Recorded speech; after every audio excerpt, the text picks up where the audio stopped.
en ces lieux. Au nom de Jésus, nous avons prié. Amen. Amen. Amen. Bien-aimés dans le Seigneur, bonjour. Bonjour. J'aimerais nous encourager du fait que nous sommes au culte aujourd'hui. Quand tu te retrouves au culte, ce n'est pas un hasard.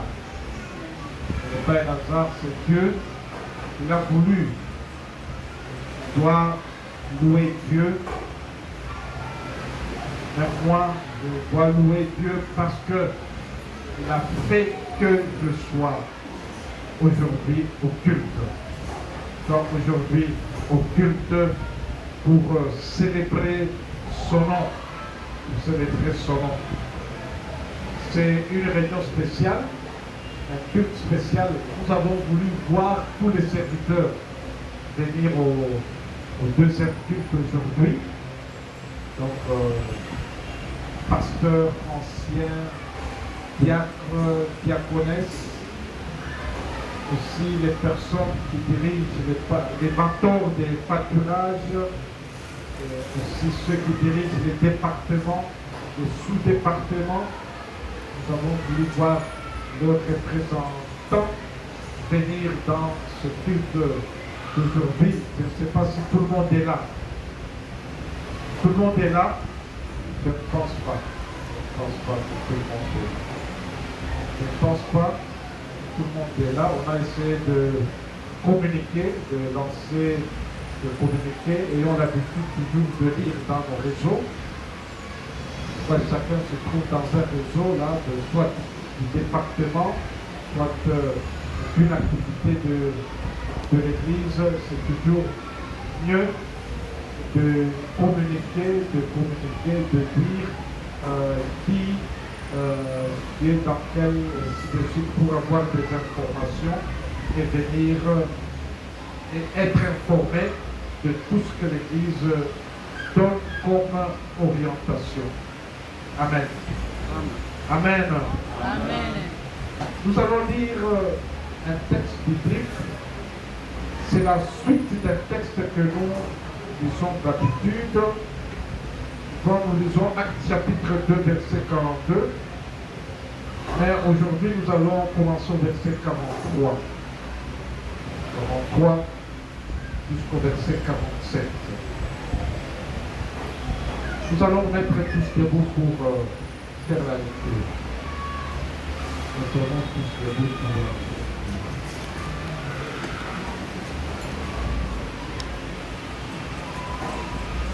la crainte s'emparait de chacun.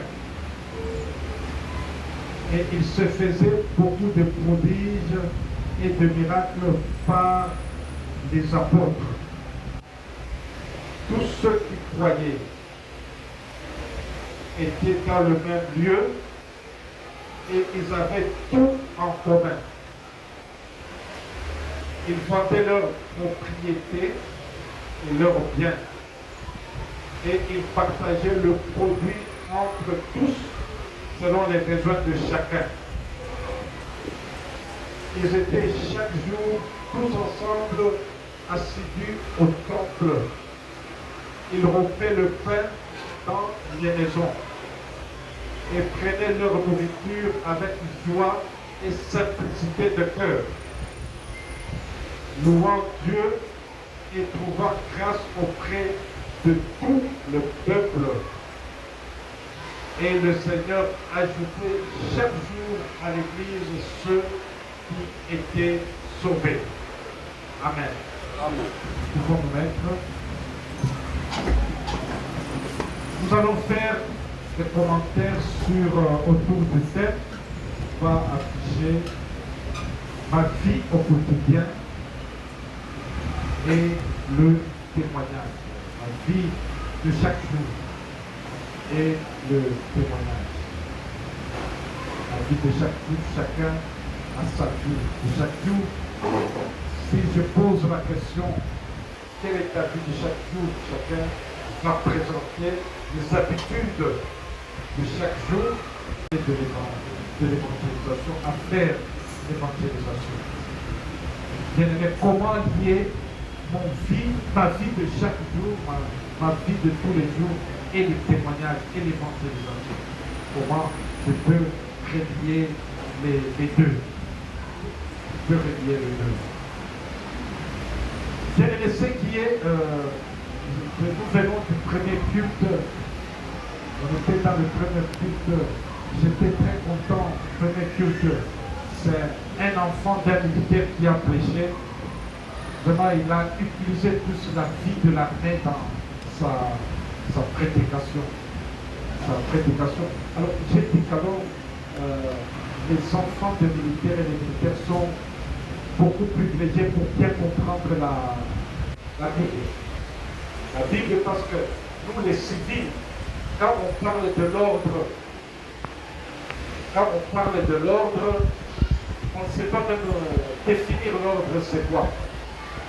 Quand on dit c'est un ordre, alors on dit bon, c'est facultatif. Je peux faire ou même un militaire, c'est que s'il n'accomplit pas l'ordre, c'est quand c'est dangereux.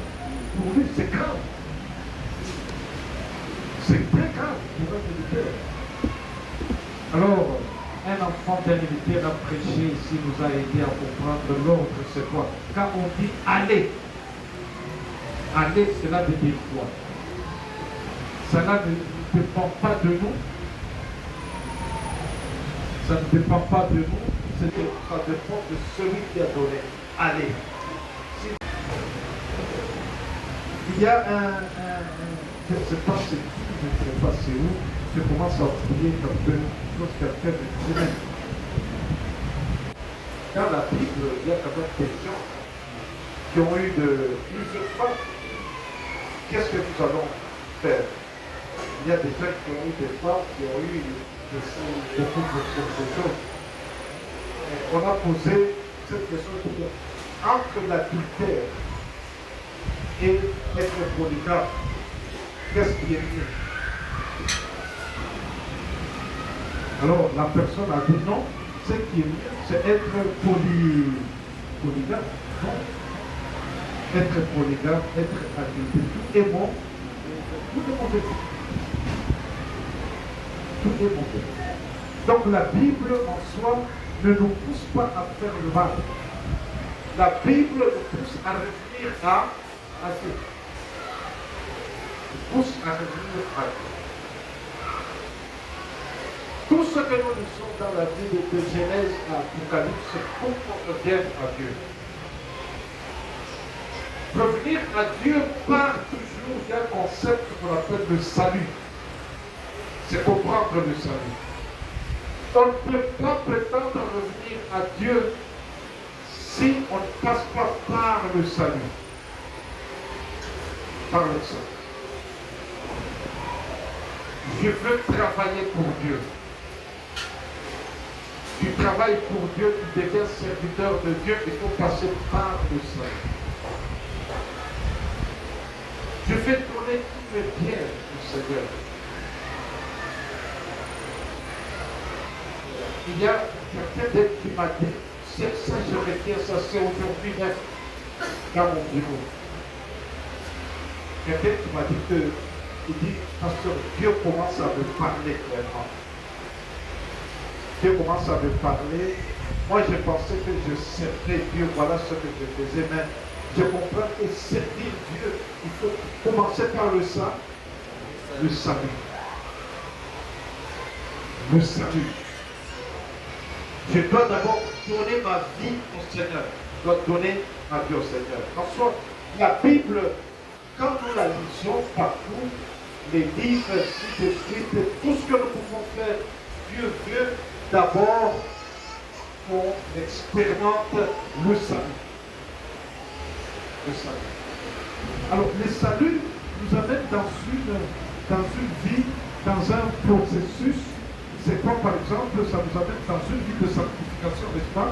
Quand on est sauvé, on cherche Dieu, on vit la sanctification. Et la Bible nous ramène dans la vie. Chercher Dieu avec pureté. Si je fais le mal, Dieu me retourne dans le bien. Chercher Dieu ainsi de suite. Parfois dans l'église, les gens viennent, commencent à parler d'autres choses. Oh, on n'aime pas dans l'église, on n'aime pas, on n'aime pas. Non, non. La Bible, c'est vous venez dans la sanctification, la Bible nous amène à aimer Dieu. À aimer Dieu. Je peux être troublé, mais tout ce que nous faisons, c'est me ramener à aimer Dieu. Moi, je pense que nous qui se retrouvons aujourd'hui dans ce culte, c'est toujours bien dans notre vie de s'arrêter et d'évaluer sa vie chrétienne. Tu t'arrêtes, tu évalues ta vie chrétienne, tu dis, je suis où avec le Seigneur. Je suis où avec le Seigneur. Je fais quoi avec le Seigneur. J'accomplis quoi avec le Seigneur dans ma vie. Donc c'est bien de s'arrêter et d'évaluer sa vie. Et c'est le plan qu'on fait. Beaucoup de gens n'aiment pas évaluer leur vie. Ils sont à l'église, non, moi je suis pasteur, je suis ancien, je suis diacre. Mais on continue, on travaille. Parfois, on ne sait pas là où on est tombé, où on a abandonné le Seigneur. Il faut s'arrêter. Il faut s'arrêter, se poser beaucoup de questions dans la vie. D'ailleurs, dans notre église, ce qui est mieux, c'est qu'on a encouragé tout le monde à lire la Bible chaque jour. Bien aimé, j'essaie de parcourir les versets, essayer de les comprendre autrement. Vous voyez, il y a des versets qui disent, quand vous lisez, il y a Actes chapitre 2, verset 42. Alors quand vous lisez Actes chapitre 2, verset 42, on nous donne des points essentiels du Bible. C'est la Bible, n'est-ce pas? La Bible fait partie du Bible. C'est l'essentiel dans la vie chrétienne. La générosité, le pardon et l'intimité avec le Seigneur. La Bible parle de ça autrement, il persévérait dans l'enseignement des apôtres. C'est la Bible, n'est-ce pas? La parole de Dieu. Persévérer dans la communion fraternelle, c'est la générosité. La fraction du pain, c'est le pain. Dans les prières, c'est l'intimité, parce que la prière nous amène dans cette intimité avec le Seigneur. Après, la suite, c'est ce que nous avons dit. Il faut poser la question de savoir quelle est la place de la Bible dans ma vie quotidienne. La parole de Dieu est la quelle place dans la vie quotidienne. Amen. Amen. Amen. J'étais en train de réfléchir. Je me dis, Seigneur, j'aimerais que tu m'aides, que chaque dimanche, que j'ai une Bible. Chaque dimanche, une Bible pour donner à celui qui n'a pas la Bible à l'église.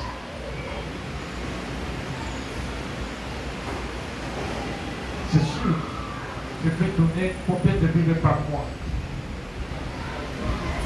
4 Bibles, n'est-ce pas? Par an. 4 Bibles par mois, par an, ça sera 48 Bibles. Ça sera 48 Bibles. Alors la question qu'on se pose, c'est que est-ce que ces 48 Bibles peuvent changer la vie des gens? Parce qu'en soi, la parole de Dieu dans notre vie, elle amène la transformation, le changement, une autre façon de voir. Une autre façon de voir. Cette parole de Dieu est présentée sous forme de prédication. Cette parole de Dieu, nous la prenons sous forme de méditation. Est-ce qu'elle transforme nos vies? Elle transforme notre vie. Bien-aimés, comment nous saurons que la Bible a transformé la vie d'une personne? Comment nous le saurons? Ce n'est pas le témoignage, n'est-ce pas? Nous allons entendre, nous allons voir la vie des gens dans notre église au quotidien. Comment quelqu'un vit au quotidien. Bien-aimés, quand nous vivons cette parole de Dieu, quand nous écoutons cette parole de Dieu chaque jour, quand nous vivons cette parole de Dieu, cette parole de Dieu nous donne l'amour parce que Dieu est amour. Cette parole nous approche de Dieu. Nous saurons comment vivre l'amour, comment expérimenter la générosité, comment vivre avec Dieu, comment expérimenter cette grandeur de Dieu dans notre vie de chaque jour. Bien-aimé, la Bible, comme livre comme ça, ne transforme pas. La Bible transforme quand vraiment cette Bible nous révèle Jésus. Si cette Bible nous approche de Jésus, si cette Bible nous fait voir Jésus dans notre vie, nous communique la vie de Jésus. Sachant que l'amour commence à bouillonner dans notre vie. Bouillonner dans notre vie. Jésus dans notre vie, il nous montre la valeur et le sens du pardon. Que le pardon, c'est notre vie. La Bible nous amène le goût de s'attacher au Seigneur, de chercher l'intimité. La prière en soi nous approche de Dieu. Bon, si dans ma vie je prie beaucoup, mais je ne chante pas. Oh, c'est la prière, hein? Il faut encore avancer, il faut arranger ta prière. Normalement, une bonne prière nous approche de Dieu. Une bonne prière fait à ce qu'on développe notre intimité avec le Seigneur. Les gens qui prient, vraiment, ce sont les gens qui aiment. Ce sont les gens qui s'attachent à Dieu, qui écoutent Dieu. Ce sont les gens qui s'éloignent du mal. C'est cette intimité avec Dieu. J'aimerais nous encourager comme responsables de se poser les questions de savoir où est la place de la parole dans ma vie, quelle est la générosité, comment j'expérimente l'amour, la générosité dans ma vie, quelle est la place du pardon, la vie de sanctification, quelle est mon intimité, comment j'expérimente mon intimité avec le Seigneur. Et nous pouvons voir ça dans la vie des uns et des autres. Donc voilà ce que cette église faisait. J'aimerais revenir sur chaque verset pour découvrir en tout cas ce que Dieu fait.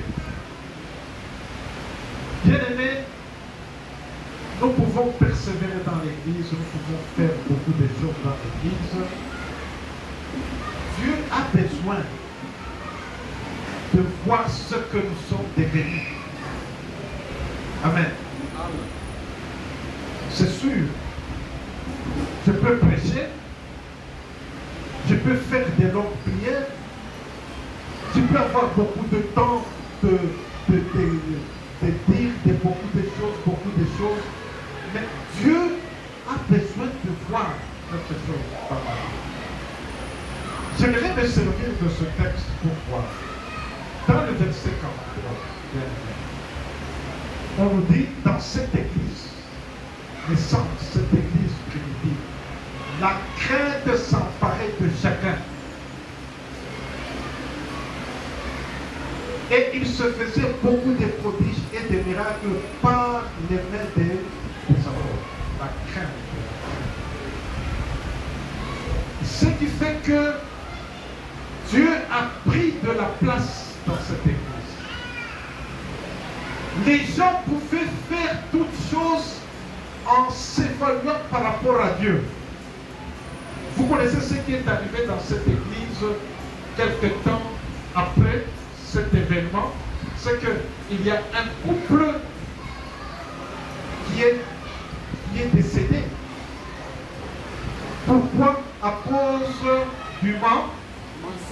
À cause du mensonge. La crainte de Dieu, cela veut dire, la crainte de Dieu, c'est vivre dans la transparence avec Dieu.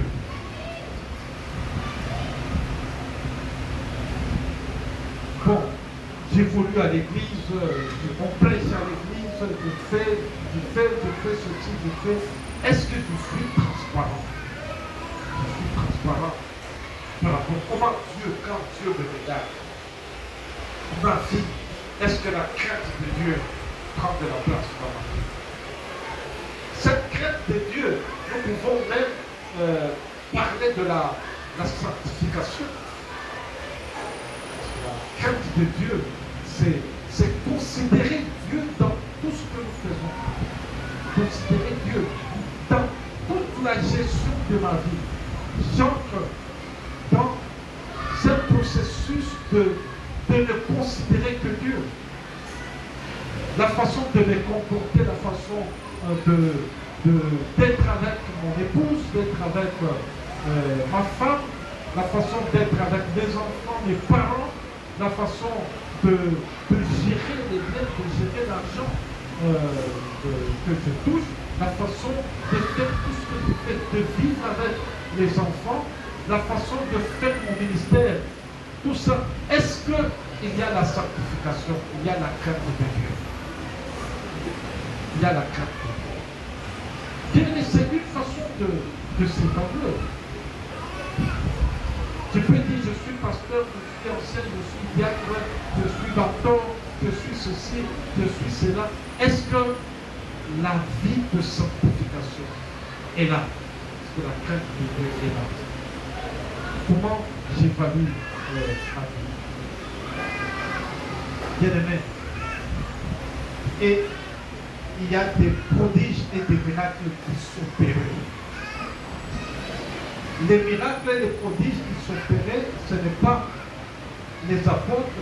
Dieu accomplissait des miracles. Dieu trouvait que, voilà, j'ai des instruments par lesquels je veux agir. Est-ce que nous nous laissons comme instruments de Dieu pour faire des merveilles dans l'œuvre de Dieu, dans l'Église?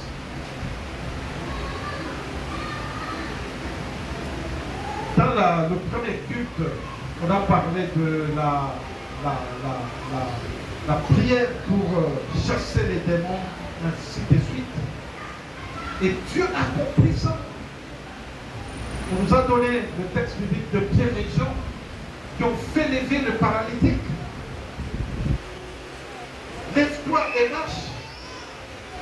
Donc, ils se sont laissés diriger par Dieu. La crainte de Dieu va de même avec notre disposition pour que Dieu agisse là. Donc quelqu'un qui se sanctifie, c'est quelqu'un qui veut laisser Dieu agir dans sa vie. Est-ce que nous sommes disposés? Bien, qu'est-ce que nous faisons? Nous avons des doutes. Nous avons des doutes. Quand il y a quelque chose qui se passe à l'église, Dieu dit prie. Il dit, est-ce que Dieu peut agir par ma prière? Parce que par ma prière, Dieu est capable d'agir, Dieu est capable de faire quelque chose. Bien-aimé, la sanctification, c'est se laisser totalement sous la direction de notre Dieu. La sanctification, c'est laisser Dieu agir totalement en moi.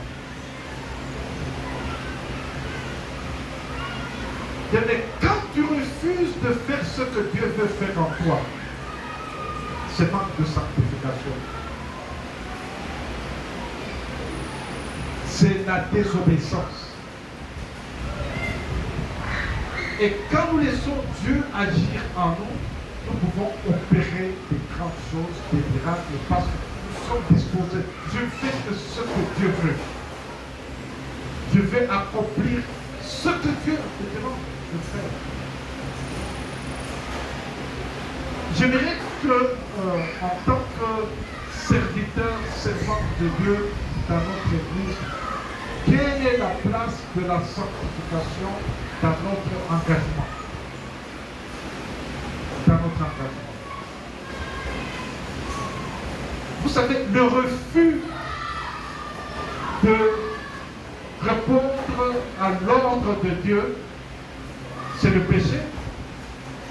C'est le péché, le fait que nous refusons de répondre à l'ordre de Dieu. Quand on va demander dans ta vie, est-ce que Dieu dit que tu es pécheur? Dit, ah, j'ai fait quoi? J'ai fait quoi? Et tu as refusé de faire l'ordre de Dieu, d'accomplir l'œuvre de Dieu. Tu es désobéissant. Tu es désobéissant.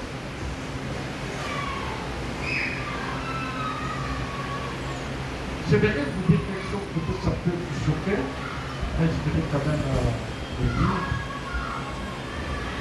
Vous savez, notre Église a un plan. Nous avons prié, on a vu comment aider notre Église, on a fait un plan. C'est ce plan, quand quelqu'un entre dans notre Église, il suit ce plan, il devient un bon serviteur, un outil. Ce plan, c'est quoi? Ce plan se traduit dans le programme. Le programme de dire que dans notre Église, quand une personne arrive, la première chose, cette personne, on doit la mettre en contact avec la Bible, n'est-ce pas? On doit voir la Bible, on doit lire la Bible. Et une personne, quand elle arrive dans notre église, il doit connaître son pâturage. Il doit connaître son pâturage. C'est un lieu d'échange, de partage, un lieu d'accompagnement. C'est le pâturage. Et il doit aller le jeudi dans le pool, qui est une réunion de prière, pour encourager le chrétien à prier. Vendredi, il doit venir suivre un enseignement biblique à l'église. Et dimanche, il doit venir au culte. Si c'est une maman, jeudi et mercredi, la maman doit venir écouter un enseignement spécialisé. C'est un enseignement qui a des liens avec les mamans ou la jeune fille. Si c'est un enfant, les parents doivent dire que non, mon enfant, je dois l'amener à l'écoutine pour avoir déjà la voie à suivre, pour entrer dans la voie à suivre, en fait, qu'il rencontre le Seigneur. Si c'est un adolescent, il doit aller chez les explorateurs. S'il est adulte, il doit venir au culte. Nous avons deux cultes. Si c'est un jeune, il doit venir dans la réunion des jeunes.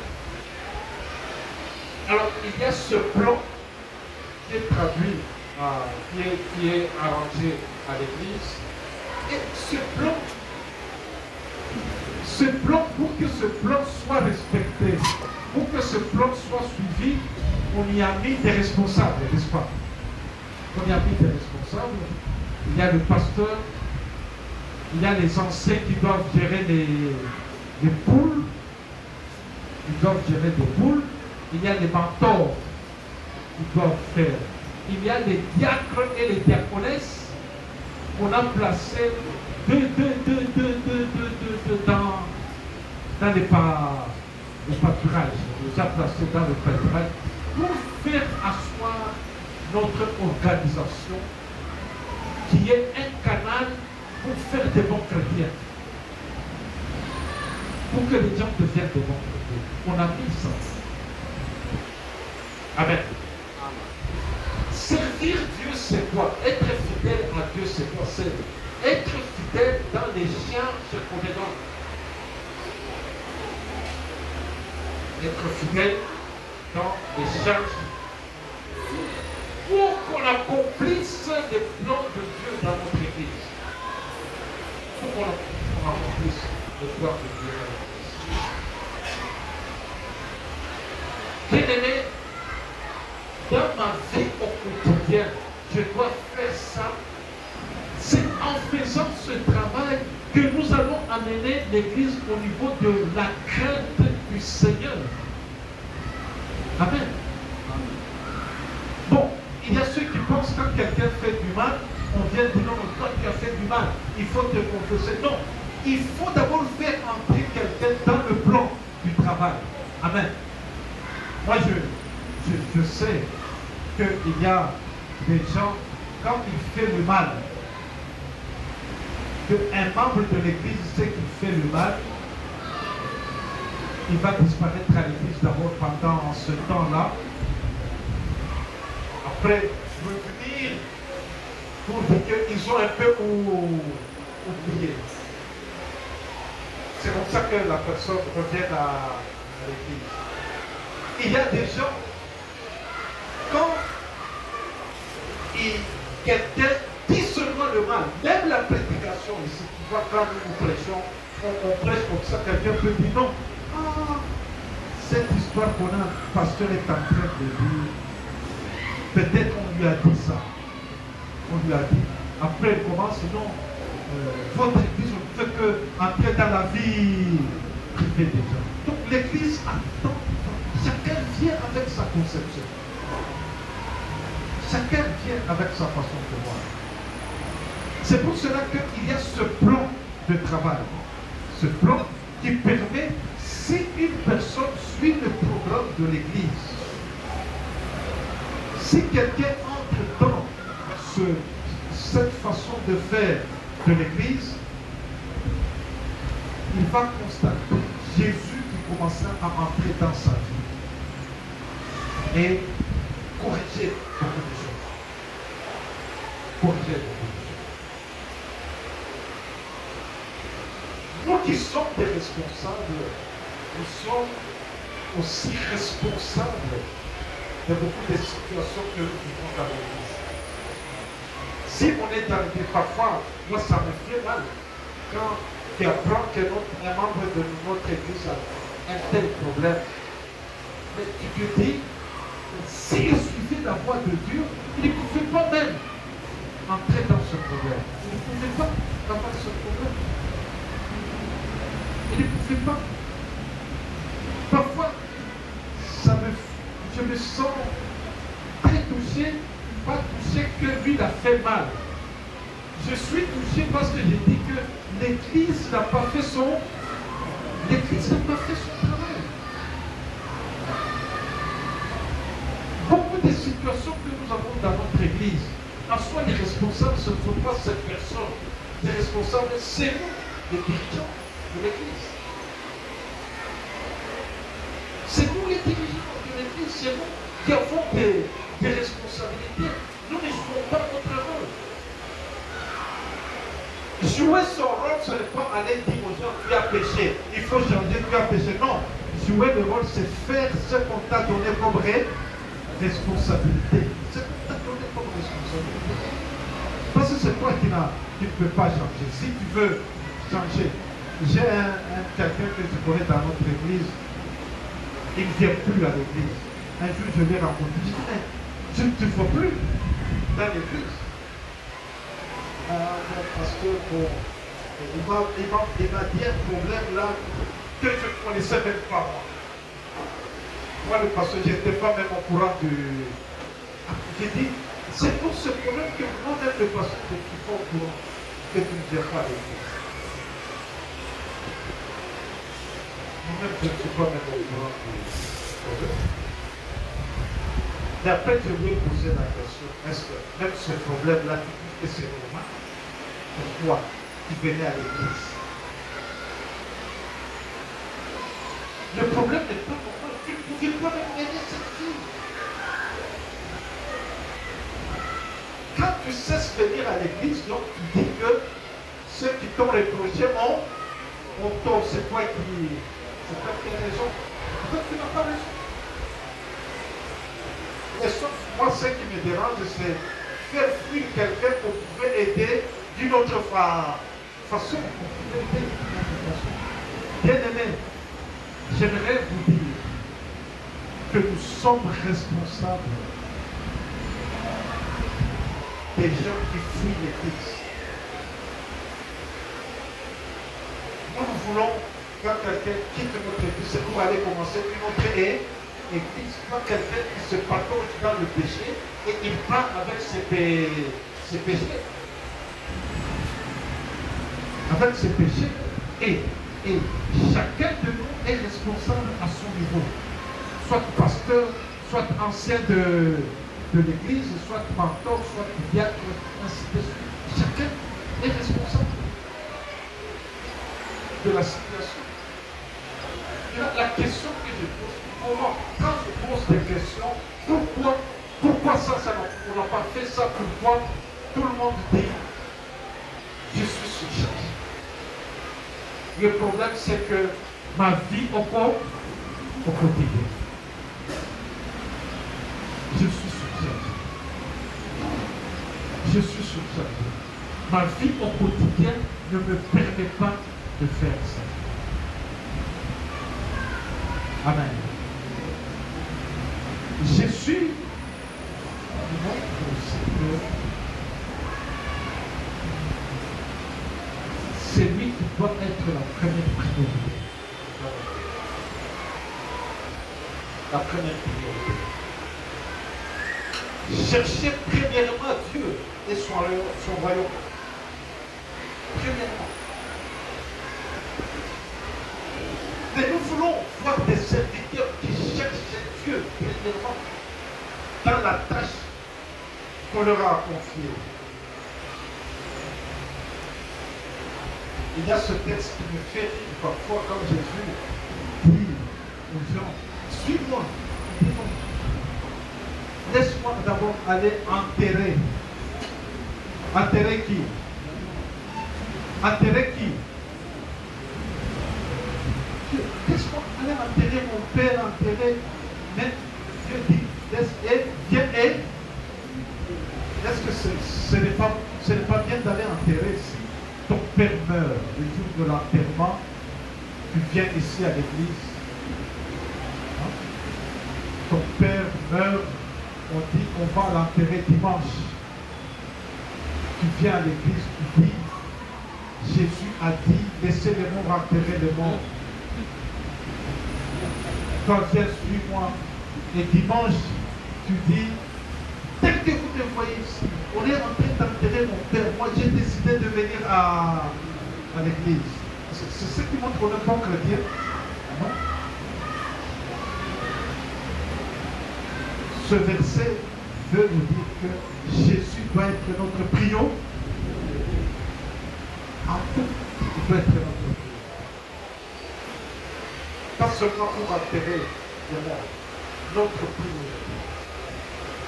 Notre priorité, cela veut dire quoi? Je ne suis pas à ma tâche. Moi, je voyage, n'est-ce pas? Je voyage. Parce que quand je voyage, est-ce que ma tâche est vide? Ma tâche est vide. Tout ça va vite parce que c'est bien organisé. Bien aimé, Dieu nous donne aussi l'intelligence.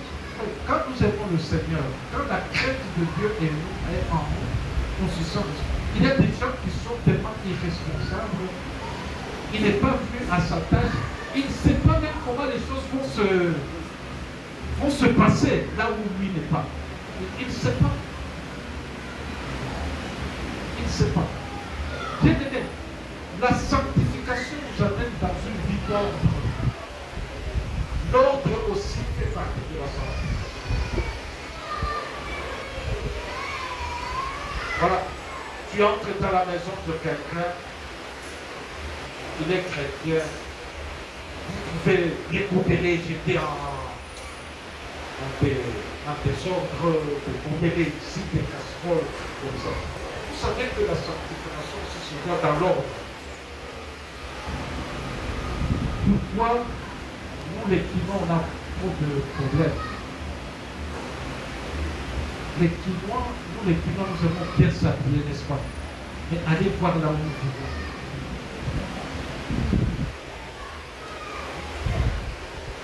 Vous aurez même des difficultés pour plier la personne là et le lieu où la personne reste.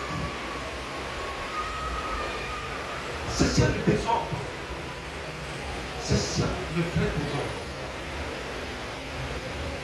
C'est ça le désordre. Vous allez voir des gens qui semblent être bons serviteurs de Dieu. Ils vous disent des choses épatées. J'ai une sœur dans notre église qui m'a donné un témoignage qui m'a beaucoup réjoui. Il dit, pasteur, voilà moi, je suis en contact avec un pasteur. Avec ce pasteur, donc nous nous connaissons bien, je lui donne les lecteurs, je fais beaucoup de choses. Mais un jour, ce pasteur m'a invité pour aller prêcher dans son église. J'ai promis, à un moment donné, j'ai dit, je ne viendrai pas. J'ai dit, pourquoi tu as refusé d'aller? Un jour, on était là, ce pasteur-là a dit une boutique. Dans sa boutique, il achète des belles chemises. Quand il achète ces belles chemises, il les fait fabriquer avec le seau de là où il achète des bonnes chemises. Et il mélange avec... il mélange pour vendre. Alors, la personne me dit, elle n'a pas su comment relier un pasteur faire des choses pour... Alors, lui, il a dit que non, ça c'est normal, ça c'est des affaires. Ce sont des affaires que je suis en train de faire. Alors la personne me dit, j'ai refusé même d'aller prêcher dans son église. Je dis ça, c'est le pasteur. Alors j'ai dit, alors, toi tu as compris ce que nous vous enseignons à l'église. Tu as compris ce que nous enseignons. C'est ce qui fait beaucoup de gens semblent être des bons chrétiens, mais ce qu'ils font à côté, des mensonges, la tricherie et beaucoup d'histoires. Il n'y a pas de crainte de Dieu. Quand il n'y a pas de crainte de Dieu, même l'ordre, n'est-ce pas, disparaît. Il n'y a plus d'ordre dans sa vie. On peut s'absenter. On oublie même qu'on s'est absenté. Est-ce que c'est normal quand quelqu'un s'absente? Il oublie qu'il s'est absenté. Quand tu commences à oublier, c'est que le désordre est entré en toi. Le désordre. Bien aimé, j'ai l'impression que cet esprit est déjà entré dans notre église. Cet esprit est déjà dans notre église. Et comme cet esprit est dans notre église, c'est difficile d'avoir des bons serviteurs. De bons serviteurs. Et c'est difficile qu'on expérimente ce que nous appelons la crainte de Dieu. Un serviteur de Dieu, c'est celui qui a de l'ordre dans sa vie. Quand il n'a pas du temps, il met de l'ordre là où il sera. Il sait suivre des choses. Il sait vivre avec les gens. Il faut, même quand vous allez voir partout où il vit. Amen. Quelle est la chose que nous cachons plus aux gens dans? Qu'est-ce que tu caches plus à ta vie? Il y a des choses que les gens cachent beaucoup. C'est la chambre à coucher. N'est-ce pas? Et les sous-vêtements. Les sous-vêtements. Ce sont des choses que les gens cachent. Et les choses qu'on cache, on les cache avec beaucoup de soit c'est ça, soit c'est en désordre. Soit en désordre. Et c'est resté même dans notre habitude. c'est ça.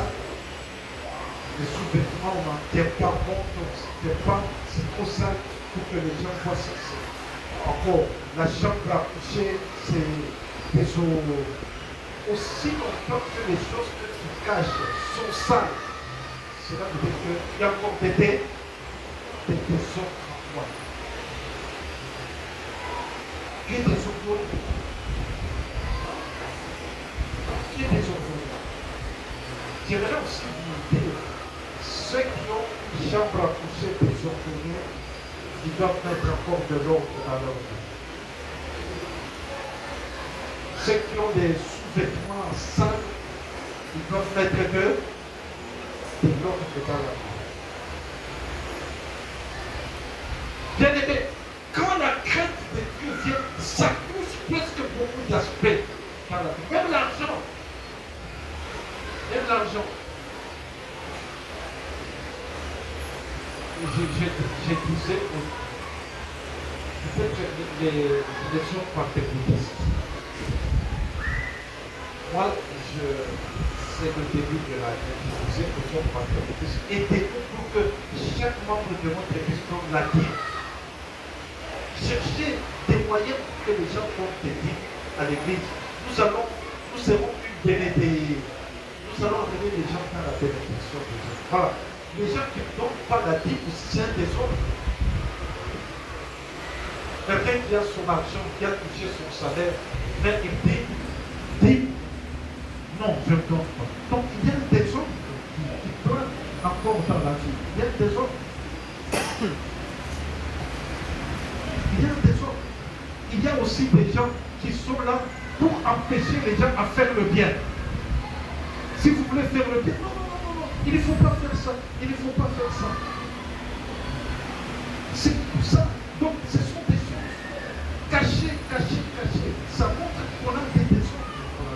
Bien aimé, s'il n'y a pas la crainte de Dieu dans notre vie, vraiment, nous avons dit, c'est difficile de progresser, c'est difficile d'aider notre église, c'est difficile d'avancer. Bien-aimés, comment nous pouvons faire partir le péché? Comment nous pouvons venir cette crainte de Dieu? C'est par l'obéissance dans tous les aspects de la vie. L'obéissance, la crainte de Dieu dans tous les aspects de la vie. Se laisser diriger par le Seigneur. Se laisser diriger par le Seigneur. Quand on se laisse diriger par le Seigneur, on sait agir n'importe où, n'importe quand, ainsi de suite. On n'a plus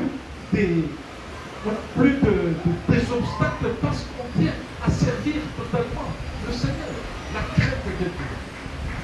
Bien-aimés, est-ce que nous avons cette crainte de Dieu? Si nous avons cette crainte de Dieu, ça va se voir dans la gestion du quotidien, dans le temps, dans les biens, dans ma personne, dans le temps, dans tous les aspects. Peut-être que ça ne viendra pas un seul jour, mais on entre dans ce processus de changer et de faire d'être disposé pour Dieu. Je suis dans mon temps, je suis disposé. Avec mes biens, je suis disposé. Dans les relations, je suis disposé. Je suis disposé. Dans les actions, en fait, je suis disposé. À faire tout ce que Dieu a dit à faire. La clarté, la sanctification. Le verset suivant.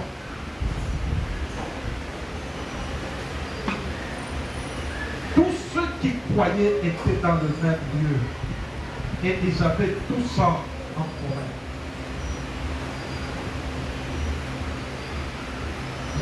Qu'est-ce que le pasteur veut nous dire? Nous prenons nos biens, nous mettons ensemble. Comment nous pouvons vivre? Bien aimé, la vie familiale commence déjà. Les gens qui ont cru deviennent une femme. Il y a des liens de famille qui se disent entre nous. Ceux qui touchent l'autre s'intéressent l'autre. La communication passe facilement. Le soutien mutuel dans la prière, dans les conseils, avec les moyens. Parce que nous devenons une même famille. Aussi des reproches qui disent non, toi, dans la famille, vous savez ce qu'on se reproche. Il y a ceux qui demandent plus l'argent. On les gronde, n'est-ce pas? Dis-toi qui exagère. C'est une église où on sait reprendre les faibles, les fautifs. On sait les reprendre. On sait les remettre sur la voie. On vit dans la famille. Quelqu'un peut dire, ah, moi, cette église, je ne peux pas, moi, je n'irai pas à cause de ceci, à cause de cela. Non. On est une famille. Même dans la famille. Est-ce que nous connaissons tous les problèmes des membres de la famille? Non, on ne connaît pas. Il y a des membres de famille qui se disent à 2, à 3, à 4. C'est là où on partage ces problèmes. Où on peut s'asseoir, dire voilà, moi j'ai tel problème, moi j'ai telle difficulté. On se soutient parce qu'on est dans la famille. On est dans la famille. Vous voyez, comment nous vivons cette vie? Très bien. On est dans l'église. Il y a tel qui se parle tel. Je ne sais pas si ça existe dans votre église. Je ne sais pas. Ça existe? Je ne sais pas. Si toi tu es dans cette histoire, l'église c'est un lieu où les gens peuvent être différents, mais ensemble. C'est ça la famille. Il y a parfois des membres de famille qui s'énervent. Quand quelqu'un s'énerve, ici c'est un membre de la famille. Non, on est toujours membre de la famille. Nous sommes dans la famille unie, ainsi de suite. Quelqu'un peut s'énerver, il est membre de la famille, nous le connaissons comme ça. Nous sommes différents, mais unis. Moi, parfois, je dis ça dans les réunions de couple. Beaucoup de gens n'acceptent pas ça, mais moi, je pense que c'est correct. Même quand on vit homme-femme, il faut accepter la différence. Il faut accepter qu'on est différent. On est différent. On peut, quand vous êtes homme-femme, vous ne réfléchissez que la même façon, faire la même façon, la maison va s'écrouler. Hein. Il faut toujours, quand l'autre dit A, l'autre dit X. L'autre dit comme ça, l'autre fait comme ça. Mais vous vivez en. Cela ne veut pas dire quand vous êtes dans une maison, dans tous les points, vous devrez être d'accord. Même ceux qui se marient ne vous manquent pas. Et aussi, les couples qui ont toujours cherché d'être dans tout ce qu'on fait ensemble, ils échouent souvent. Ces couples ne sont pas des bons couples. C'est un couple plus d'hypocrite. Mais il faut savoir dans le couple, je peux avoir un point de vue, ma femme un autre point de vue, mais nous vivons ensemble. Nous savons que sur ce point, on ne se met pas dans. Cela ne veut pas dire que je n'aime pas ma femme parce qu'on n'est pas d'accord sur un même point. Non, c'est toujours ma femme, mais sur ce point, on ne se met pas d'accord. Même moi, votre pasteur, je connais des points avec ma femme où nous ne sommes jamais mis d'accord. Elle ne cesse pas d'être ma femme. Nous nous aimons. Nous nous aimons et nous vivons dans l'harmonie. Nous vivons dans l'harmonie. Dans l'église, c'est la même chose. Nous pouvons être dans l'église. Laissons chaque personne se développer de sa manière. Il ne faut pas faire de l'église que les gens soient tels que toi tu es. La façon dont tu penses, toi tu veux faire des choses, ainsi de suite. Nous venons des familles différentes. Il y a ceux qui viennent des familles où ils voient les sorciers même là où il n'y en a pas. Il y a aussi ceux qui viennent des familles là où ils n'ont jamais entendu parler des sorciers. Alors, nous venons nous retrouver à l'église, quelqu'un, un petit geste dit non, ça c'est la sorcellerie. Mais il faut s'accepter tel que nous sommes. Amen. Amen. Si nous réussissons à vivre comme ça, nous allons commencer petit à petit avec le programme de l'église. Nous allons commencer à chasser des mauvaises âmes. C'est là où les gens expérimentent la transformation. La transformation.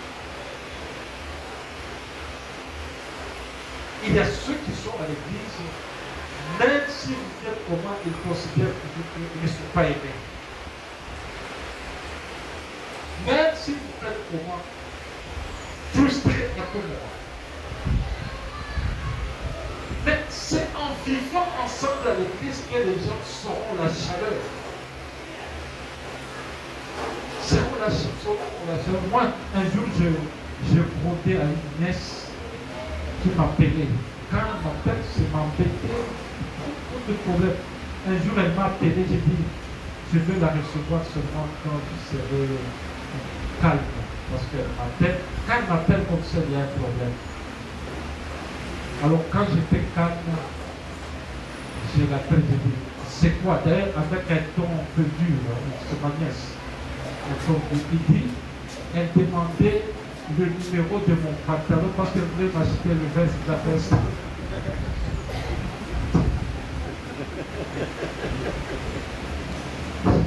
Elle voulait connaître le numéro. Alors, moi, je pensais qu'elle voulait m'embêter avec moi. Vous voyez, on est comme ça, parfois avec des préjugés. Bien-aimés, nous sommes à l'église, et l'église, moi je l'appelle comme un four, où nous entrons, où nous laissons Dieu nous transformer. Il transformer, chacun vient de sa manière. Nous devons accepter que nous sommes une famille, et nous devons être disposés à aider l'autre. Amen. Amen. Il y a ceux qui parlent. Moi, je vis un peu loin avec mon épouse. Quand moi je lui parle, quand elle commence à parler, parfois je dis non, j'écoute. Je coupe parce que ça ne peut pas terminer. Parce qu'elle veut connaître tous les détails. Tel est venu à l'église, est-ce que tel continue à venir à l'église? Tel, je dis, mais appelle maman Claire pour négocier comme ça. Je vais expliquer les cas de... J'ai posé même à une maman la question à l'église, j'ai dit, ta situation comment? Parce que madame, elle pose des questions sur toi. Voilà son numéro, toi-même tu essaies de lui donner comment évoluer. J'ai dit, mais tu sais, ce sont des unités que j'ai achetées, ça va, c'est plaisir. Donc, on est comme ça dans l'église, on est différents, chacun avec sa nature. Moi, quand je parle, c'est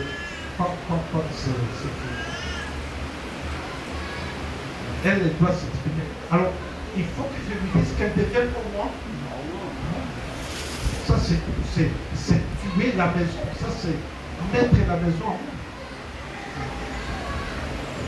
C'est mettre la maison en moi. C'est la même chose. C'est ça la famille. Laissons chacun exprimer, s'exprimer. Laissez à l'église. Chaque personne s'exprimer. Et contemplons comment Dieu transforme les gens. Et ces mauvaises habitudes, quand quelqu'un se plaît à tout moment, une petite chose, elle se plaît, peut-être que quand Dieu va la transformer, c'est la personne qui va commencer à parler de Jésus à tout le monde. Jésus va te prendre tel que tu es. Il y a aussi des personnes qui sont à l'église, c'est une petite chose. Je parlais avec quelqu'un de l'église, il dit, J'ai dit, dans votre église, il y a un problème que j'ai appris. Mais normalement, quand j'ai dit normalement ce problème que j'ai appris, c'est elle qui devait m'informer. Mais il ne m'a pas informé, celui qui m'a informé, c'est une autre personne. Alors la personne dit, pourquoi toi tu dis que c'est elle qui dit? Parce que cette personne, telle qu'elle est, elle ne pouvait pas laisser ce problème passer comme ça. Elle devrait venir dire, pasteur, est-ce que tu sais qu'il y a tel problème? Donc, ce qui fait que des gens comme ça dans l'église, nous en avons besoin. Nous avons besoin de toutes ces personnes. Nous avons besoin des personnes qui parlent trop. Nous avons aussi besoin de personnes qui ne parlent pas trop. Parce que si nous voulons dire non, dans notre église, nous refusons les gens qui parlent beaucoup. Mais ces gens-là, Dieu a besoin d'eux. Je ne sais pas si vous me suivez. Je ne sais pas si vous me suivez. Amen. Amen. Voilà comment Dieu agit à l'église. Quand Dieu nous transforme, chacun avec ses habitudes, nous formons la famille. Bien aimé, nous devons apprendre à nous supporter.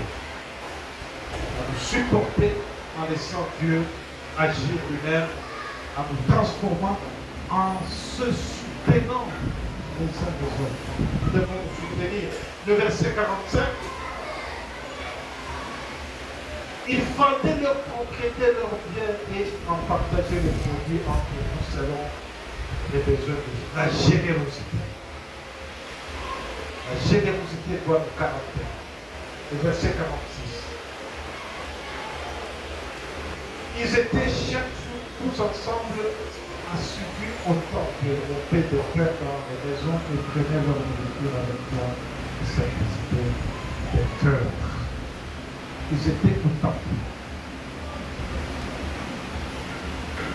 Ils étaient au temple, assidus au temple, chaque jour.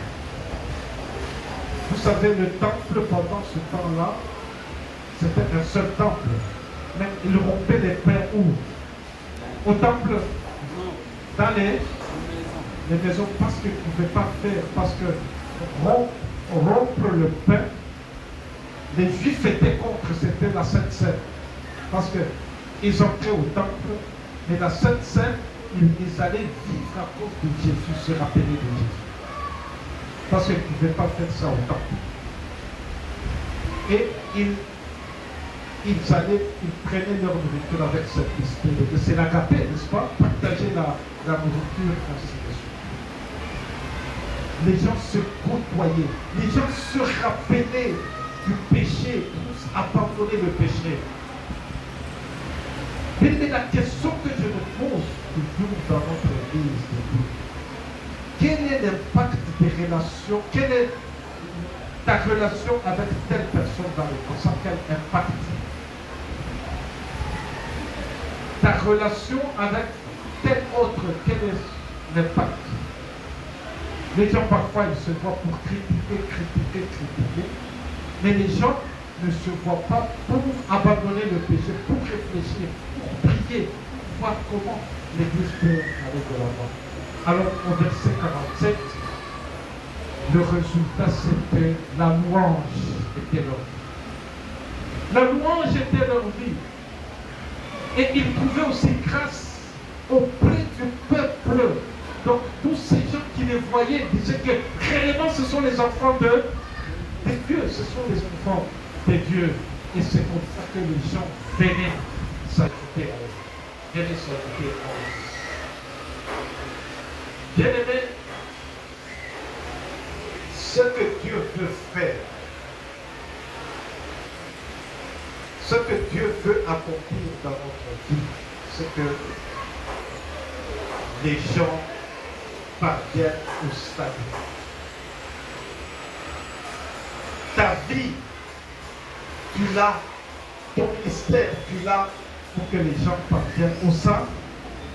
Tu es là pour que les gens soient sauvés.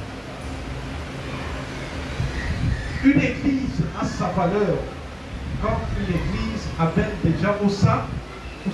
Quel est notre programme d'amener les gens au salut? Quel est notre programme? nous avons des départements, nous avons les pâturages, nous avons des sous-départements. Quelle est vraiment la place du salut? Quelle est la place du salut? Est-ce que les gens qui viennent dans nos réunions sont sauvés? Est-ce que les gens travaillent pour le salut? Est-ce que les gens travaillent pour le salut des autres? J'aimerais que Dieu nous aide, que nous fassions une église avec des serviteurs vraiment qui amènent des gens au salut. Et que les gens amènent, nous sommes en église. Nous allons arriver à la fin du mois. Déjà, la fin du mois, c'est quand on reste combien de semaines? Une semaine. Qu'est-ce que nous avons fait? Qu'est-ce que nous avons fait? Nous allons laisser encore 2 semaines. La semaine et l'autre semaine va suivre. Nous voulons que chacun manifeste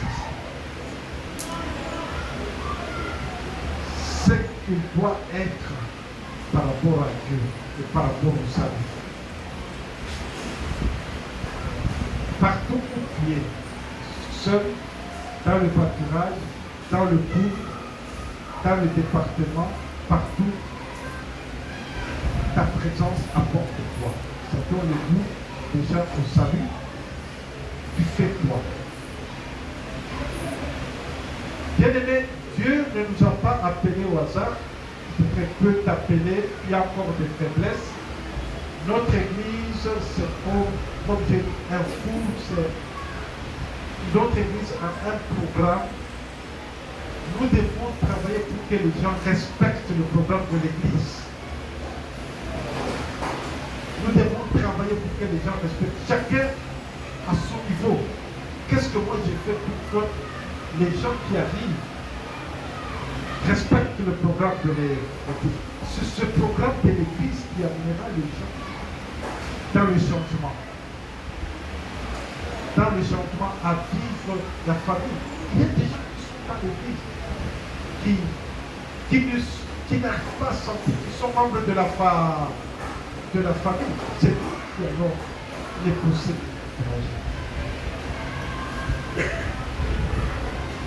Les encourager à venir dans le programme de l'église, les encourager à nous faire tout que nous puissions être membres de notre famille. Dans ce culte, je vous ai invité pour conclure pour ça. Amen. C'est notre responsabilité à nous tous. Chacun peut voir là où il est. L'église n'est pas à que chacun. Non, Seigneur, change notre église, non, d'abord moi-même. Aide-moi à être fidèle à toi. Je vais jouer le rôle que l'église m'a confié. Et le rôle que toi tu me confies en privé, parce que chacun ici, il y a des choses que nous lui avons données qui sont visibles. Et Dieu parfois t'a donné d'autres responsabilités en privé. Seigneur, rends-moi fidèle. C'est quand chacun de nous va s'occuper de ses responsabilités que la crainte de Dieu va commencer à prendre de la place dans notre église. C'est là où les gens vont louer Dieu et nous verrons les gens avancer dans l'église. Amen. Amen. Nous allons nous mettre tous debout.